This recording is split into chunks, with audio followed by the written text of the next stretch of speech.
What's up guys, it's Brad from JBH Media here. Today I'm going to be doing a quick breakdown of this jet scene visual effects test I made a few days ago. I'll just be going through the process of how I made it, from the conceptual and animation stages inside of Blender, all the way to the compositing inside of After Effects. There may be some overlap from some previous tutorials I have also done, but hopefully it's helpful nonetheless. So let's get started here. So here we are inside of Blender. I've opened up the scene here, and it's a fairly basic scene. There are two reasons in particular that I made this video. One of them was to test out my abilities in particle simulation in creating smoke behind the jet, as you can see here. The other was to test out the animation of a zoom inside of Blender, as you can see. So the first step I did inside of Blender was I created a plane and I projected this image of a desert on top of it. And this technique is called camera projection. I've gone over it on several of my videos in the past, but essentially what you're doing is you're taking a still image and you're projecting it onto a basic form of geometry so that when your camera moves, the perspective change matches like it would if you're inside of a real 3D world. So essentially, as I move through the frames here, it's not just a scaling up of the image, but it's also distorting the image in a way that actually matches how a 3D world would react, because I've actually projected it onto a plane that goes into Z space, which helps sell the effect that you're in a real environment. And if you wanted to get even more detailed, you would actually, on the plane, you would actually sculpt little details into the desert so that your perspective matched even more. But for minimal movement, this works just fine. So that's the first step. I created this little background with camera projection. If you don't know camera projection, I highly recommend learning it. It's one of the first things that will add a lot of production value to any shot you have that you can learn very quickly. But yeah, so the second thing I did was I animated the jet, and I didn't model or texture this jet. This jet is actually from blendswap.com by Shanto Loyo. It's called the Eurofighter Typhoon. I'll put a link in the description in case you want to take a look at it as well. A pretty nice little jet here by Shanto Loyo. So I just opened that inside of Blender and used it. He has a nice little rig attached to it as well. So essentially all I've done for the jet animation is animate several keyframes. I animated one at the start of the jet here, just off screen, and then I've animated another keyframe at the very end over here when it leaves. Along with animating the x-axis over time, I've also added a little bit of rotation on the x-axis as well, so it's like the jet is turning a little bit, which gives it a little more sense of realism, so it's not so two-dimensional. Pretty basic animation, not too complex. So the next thing I wanted to do when creating this video was create kind of a dust trail below the jet. I've done things like this in the past, but I wanted to do it this time, creating the element myself inside of Blender.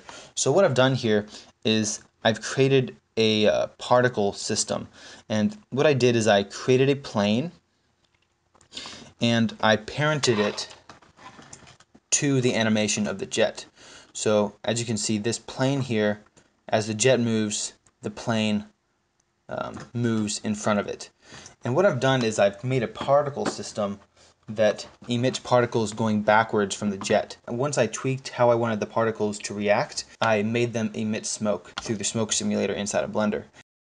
What that does is it saves you some trouble in the simulation process.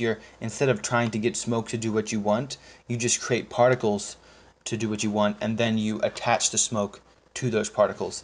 So that was the next thing I did here. Finally, the last thing I did was animate the camera. As you can see here, I have a slow track in at the beginning of the shot, and then what I wanted to do is I wanted to get a nice zoom in. Once the viewer finds that the jet is there, I wanted to zoom in to a really tight shot of the jet flying into the desert. Just a little quick tip, all you have to do to animate this zoom is you go over to your camera settings, make sure your camera's selected, have your camera settings open, and then whenever you want to keyframe your focal length or your zoom, you just press I while your cursor is over focal length, and it'll create a new keyframe for you so you can zoom in, zoom out in an animation. So that was the last thing I did. I created that little zoom, and then I made the camera pan with the jet here. Before we get into After Effects, one of the things I forgot to mention was the loss of resolution that you get within your background image as the camera zooms in to a close-up of the jet here. As you can see, the background, all of a sudden once we zoom in, we get some kind of pixelation and we get that loss of detail. So one of the things I did to solve this problem was I changed the virtual camera inside the computer to have an f-stop of 2.8. And what that did is that when I rendered my image, it actually focused only on the plane and allowed the background to get a little bit softer, a little bit more out of focus, so the loss of resolution wasn't as noticeable. But just a little quick tip there.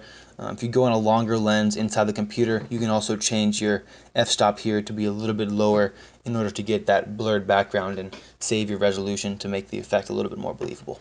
After finishing up the animation and the particle system and the camera movement, what I did is I rendered the background, the jet, and the particle system each on their own layer so I could composite them separately inside of After Effects. This is a very important piece when you want to composite something together, because a lot of the time you don't get what you want exactly in your render outside of Blender, so you don't want everything combined into one shot. You want to be able to render layers separately in order to do that final tweaking once you get it inside your compositor. Let's get inside of After Effects here and work on our compositing. The first layer I have here is just our desert layer. As I said before, I've rendered this by itself, and we'll just play through it here just to see.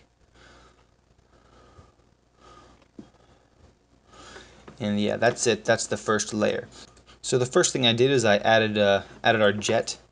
One of the things I noticed that when I added the jet was that it was a little bit too dark to blend in with the image. So what I did is I added a little bit of curves to reduce the contrast and increase the blacks a little bit. Then I also increased the brightness and decreased the contrast to give it a little bit of more of that feel of atmospheric fall off like I talked about in my last video. Just to kind of recap the last video I made, I talked about how when things are off in the distance, they lose saturation and they also lose contrast because of the layers of atmosphere and dust and haze in front of them. So that's one of the things that I was trying to achieve by reducing the contrast with these two effects. The third thing I did to the jet here is I added a little bit of directional blur to kind of blend everything together, and you can kind of see that a little bit better once we get into the close-up here. That blur helps to sell the movement a little bit better. So here are the three effects that I applied to the jet in the close-up. So after tweaking our jet layer, I decided to add our particle system. Now, as I said before when we were inside of Blender, I wanted to add this effect of dust, kind of this dust wave that the jet was creating under it. So all I did was I added the particle system under the jet, and then what I did is I created a little mask so that it wouldn't extend too far below the jet. We got some of these compression artifacts originally, so I wanted to remove that. So I just created a little bit of mask, feathered it to blend it into the shot a little bit better. And then the second thing I did to our particle system dust layer was I added a little bit of directional blur to just kind of blend all that dust into the shot a little bit better, add a little motion blur, which helps to sell a lot of different effects. So finally, the last thing I wanted to do when I was compositing this jet was add layers of atmosphere coming into the foreground to give that sense of speed and direction. So what I did is I took a bunch of atmosphere layers from the Action Essentials pack and I scaled them up in order to be able to animate them across the frame. I just made these layers of atmosphere cross in front of the camera at a really fast rate, which I feel made it seem like the jet was passing through some dust or clouds and give it that sense of speed. So finally, I just added a little adjustment layer with some curves and some color correction, and got our final result. Hope this video was helpful. Feel free to leave a comment if you have any questions or suggestions, and I'll get back to you. The JBH Media Facebook page is in the description below if you want to like it there to get the latest updates. Feel free to do so.